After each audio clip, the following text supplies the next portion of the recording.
비제차 선형 상미분 방정식 풀이를 우리가 이제 해볼 건데요.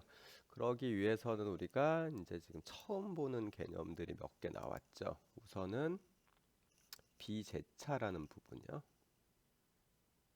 그리고 전 시간에 이야기하긴 했지만은 선형이라는 부분, 이렇게 두 개가 있는데요. 이 부분에 대한 개념을 먼저 잡고 그래야지 비제차 선형 상미분 방정식이 어떤 건지 알 수 있을 것 같습니다.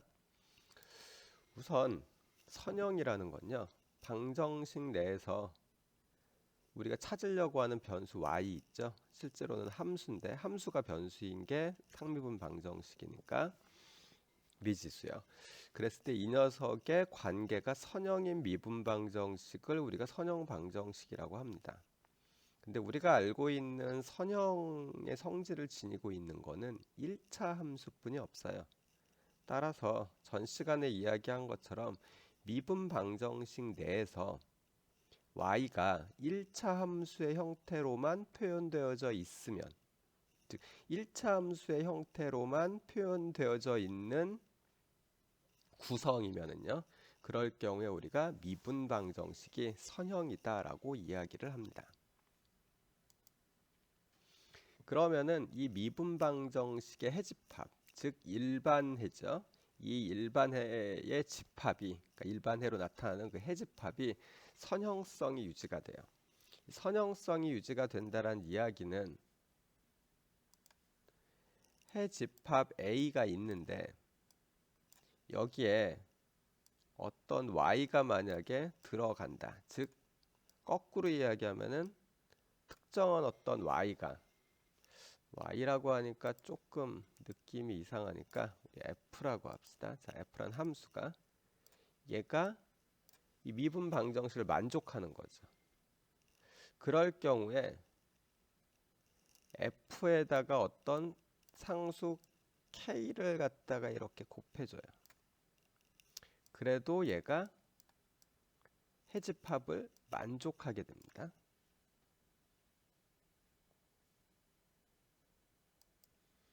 그리고 F뿐만 아니라 G라는 녀석도 A에 들어간다는 걸 갖다 알고 있는 상태에서 보면은 F의 어떤 뭐 K를 곱하고 그런 녀석에다가 G도 뭐 L을 갖다 곱한 이런 놈도 여전히 A에 들어가는, 즉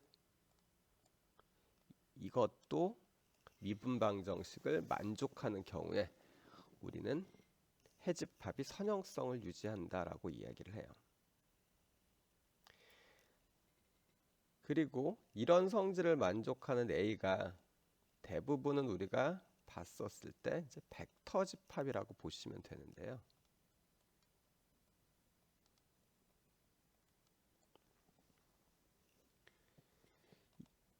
A를 갖다가 만들어내는 녀석들이 있어요. 제너레이터들이 있는데 요 F나 G 이런 것들이 A를 만들어내는 제너레이터가 되겠죠. 요 제너레이터의 개수에 따라서 미분 방정식의 이 해집합의 차원이 결정이 됩니다. 제너레이터가 한 개만 있어도 A를 몽땅 다 만들어낼 수 있다 그러면은 이 해집합은 1차원인 거고요. 두 개가 필요하다라고 하면은 2차원인 거예요. 예를 들어서 우리가 일반해를 갖다 구했는데 일반해가 익스포넨셜 KT 이렇게 만들어진다라고 합시다. 일반해가 나왔다는 이야기는 집합 A에 있는 녀석들의 형태는 전부 다 이렇다는 얘기거든요.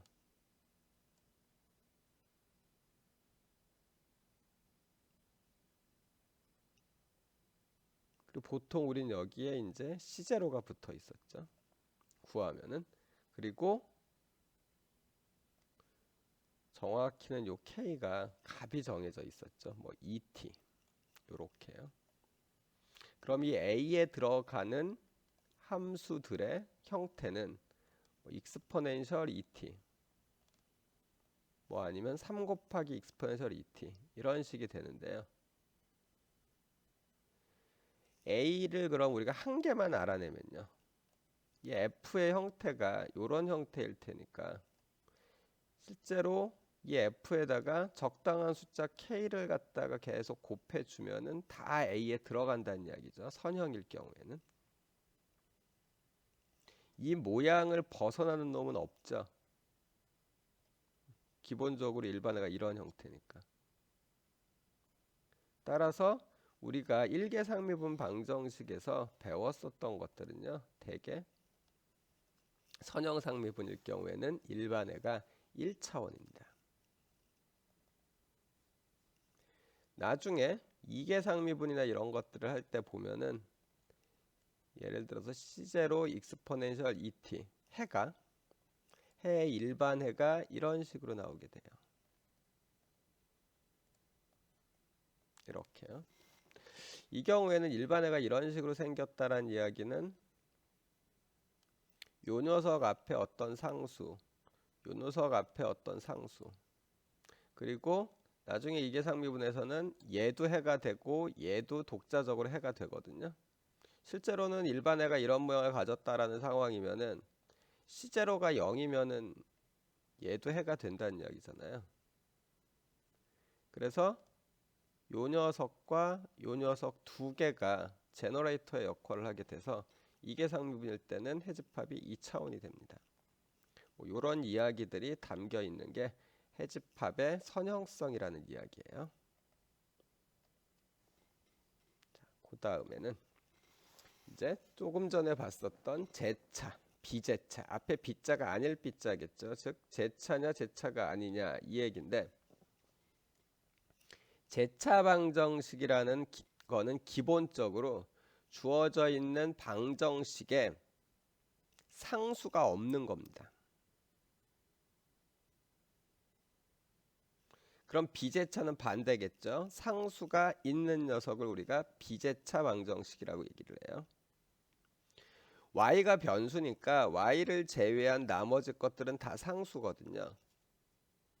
그러면은 이 경우 같은 경우는 y 앞에 붙어 있는 녀석들은 개수니까 빼고 y가 포함되어져 있지 않은 상태에 x로 표현되어져 있거나 뭐 아니면 숫자 1, 2, 3, 4, 5로 표현되어져 있는 경우, 0일 경우는 아니겠죠.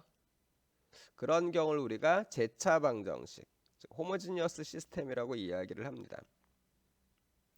그럼 당연히 비제차는 지금 보시는 것처럼 이런 상태가 돼요. 즉 이 Rx가 x로 이루어져 있는 함수인데, x가 이 미분 방정식에서 보면은 상수죠. 따라서 이 Rx가 0이 아닌 상태를 갖다 우리가 비제차 방정식이라고 이야기를 해요.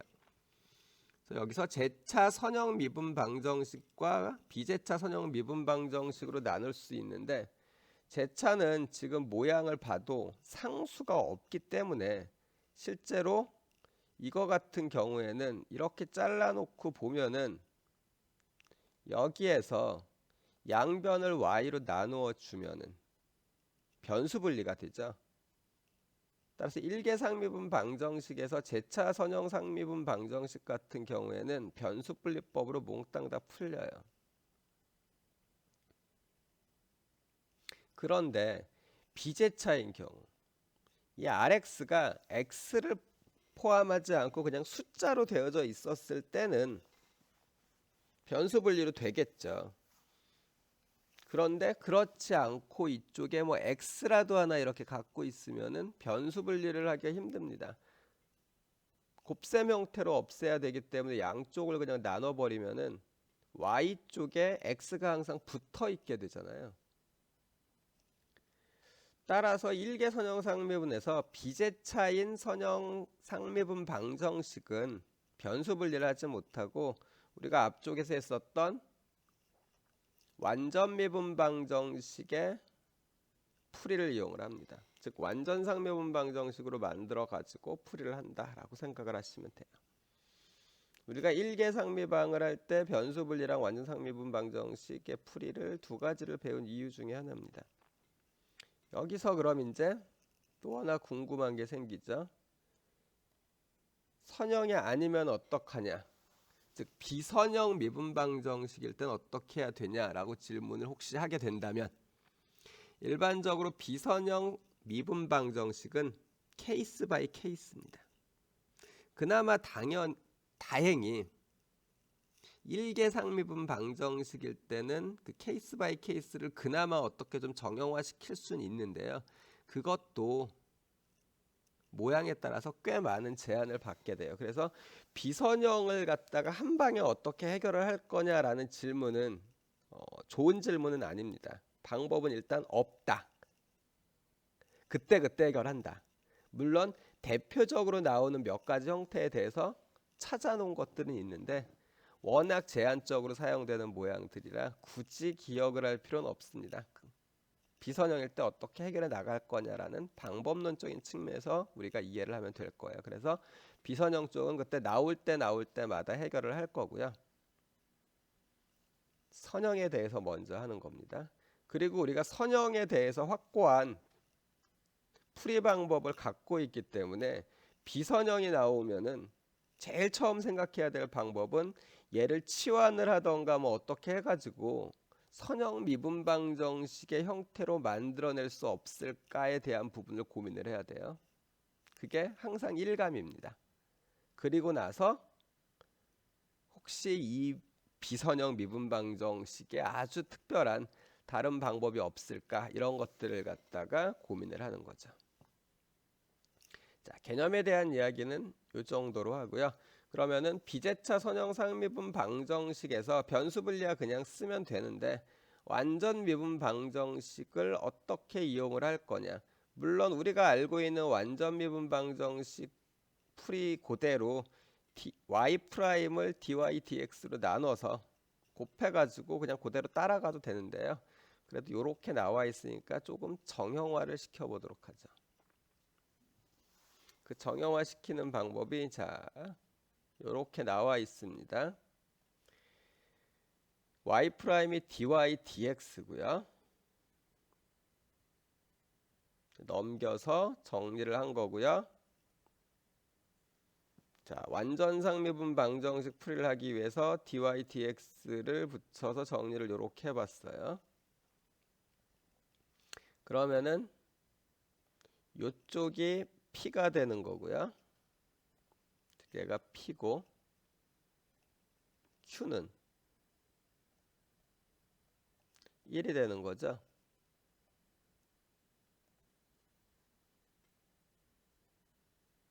자, 그러면 우리가 알고 있는 공식을 봅시다. 우리 유도해도 되는데요. 이건 그냥 우리 결과를 볼 거기 때문에 공식을 보면은 자, q분의 1은 1일 거고요. p를 y로 편미분을 해보면은 p를 y로 편미분하면은 이거 없어지고 y에 대해서 1차니까 얘가 없어집니다. 즉 여기에 p만 나오죠. 즉 얘입니다.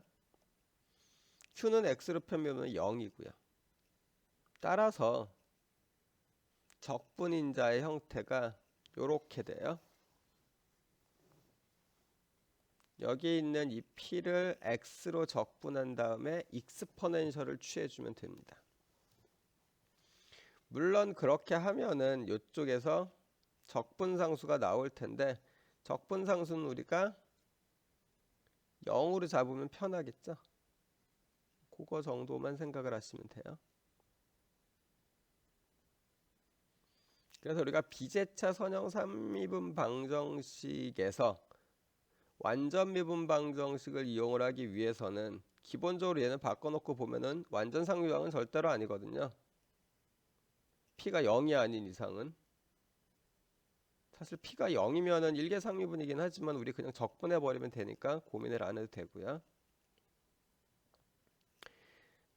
적분인자를 그래서 찾아야 되는데 적분인자의 모양이 지금 보시는 것처럼 익스포넨셜 인테그럴 p다 정도를 기억을 해두면은 앞쪽에서 완전상미분 방정식의 일반적인 풀이해법을 이용을 해가지고 쭉 따라가는 불완전상미분일 때 적분인자 찾는 방법을 쭉 추적을 하는 것보다는 좀 간단하겠죠. 얘 같은 경우에도 잊어버릴 확률이 높긴 하지만은 이거를 외우는 거에 비해서는 아주 간단하죠. 조금 귀찮긴 하지만은 대가가 워낙 강력하니까 얘는 기억을 해두는 게, 좀 외워두는 게 우리가 이후에 풀이를 할 때 좀 편합니다. P가 어디서 나오는 건지 모양은 잘 기억하고 있어야지 되고요. 적분인자에 있어서 RX, 즉 상수항 같은 경우에는 고민할 필요가 없다라는 거. 그 다음에 기본형을 지금 예로 잡아놨습니다. 최고차항인 Y'의 개수가 1일 때 Y 앞에 붙어 있는 게 P입니다. 착각하면은 좀 곤란해요.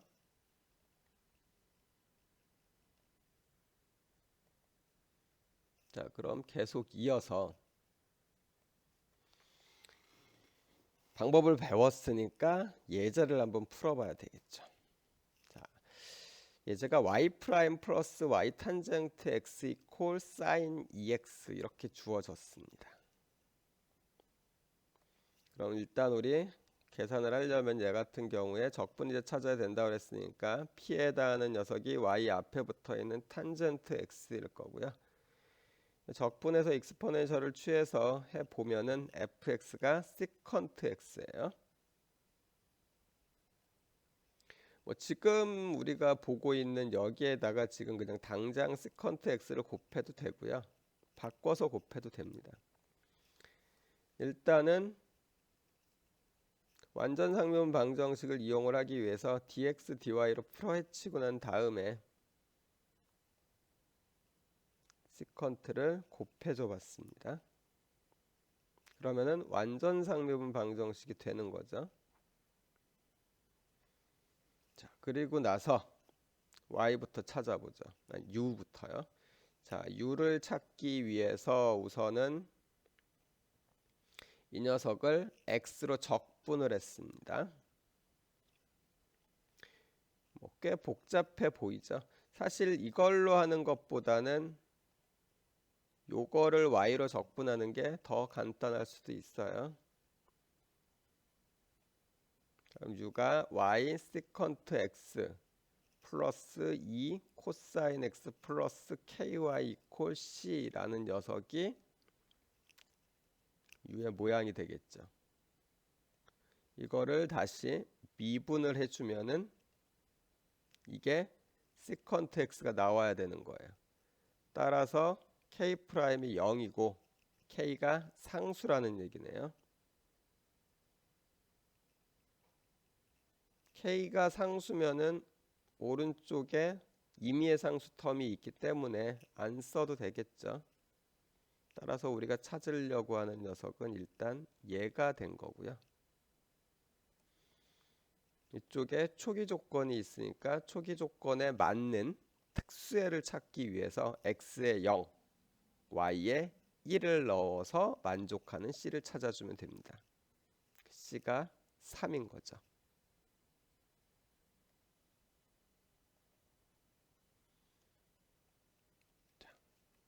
다음 예입니다. 전기 회로도인데요. 여기에 지금 R이 있고 L이 있죠. 그래서 얘는 보통 RL 회로라고 이야기를 하는데 우리가 보통 알고 있는 C까지 있죠. 축전기요. 보통 RLC 회로에 대해서 이야기를 하는데 이 C가 들어가면은 미분 방정식으로 만들었을 때 2개 상미분 방정식이 나옵니다. 우리가 1개만 지금 하고 있기 때문에 RL 회로인데요. 자, 이 RL 회로를 갖다 우리가 모델링 할 때 생각해 볼 거는 실제로는 전체 모델링에서요.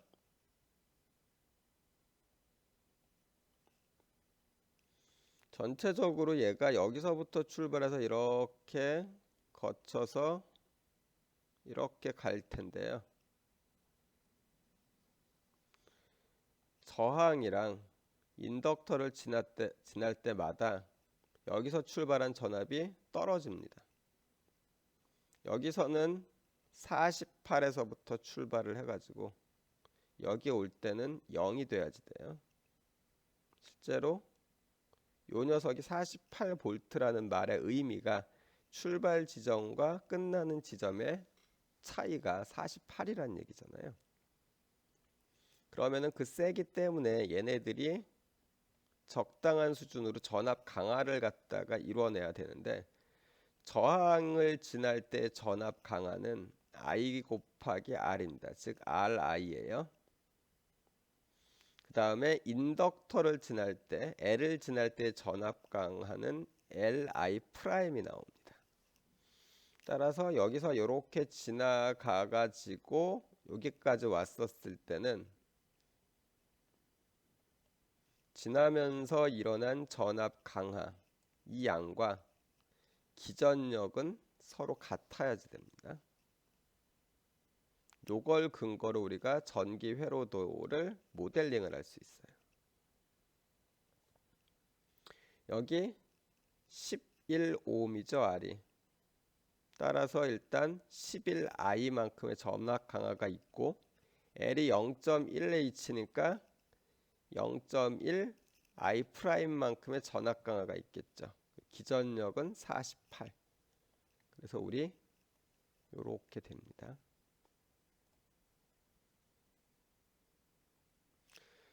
이거 같은 경우에는 이쪽에 48이 상수로 왔기 때문에 변수 분리를 이용해서 풀어도 되고요. 아니면은 조금 전에 배운 것처럼 완전 상미분 방정식의 풀이를 이용해도 됩니다. 우리 배운 게 있으니까 완전 상미분 쪽으로 한번 풀어보죠. 적분인자는 집어넣어서 풀면 익스포넨셜 110t가 되고요. 이 110이 어디서 튀어나왔냐라고 하면 아까 이야기했었죠. I 프라임 앞쪽에 개수가 1인 거를 기준으로 해서 P값이 결정된다고요. 그래서 양변에 0.1로 나눠줘야 된다. 즉 10을 곱해야 되기 때문에 P가 110입니다. 그래서 적분인자는 익스포넨셜 110t가 되는 거고요. 그래서 완전 상미방으로 만든 다음에 얘를 갖다가 풀이를 갖다 한 겁니다. 이게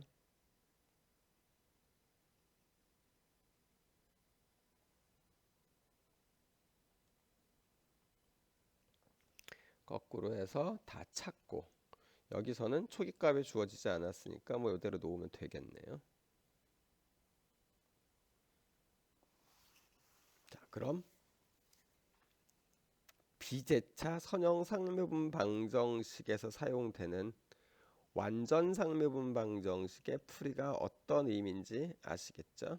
그래서 우리가 이제 1개 상미분 방정식에서 제차와 비제차, 물론 선형의 경우입니다. 제차와 비제차를 모두 다 풀 수 있게 된 겁니다.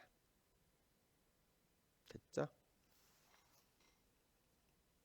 자, 그럼 다음으로 넘어가겠습니다.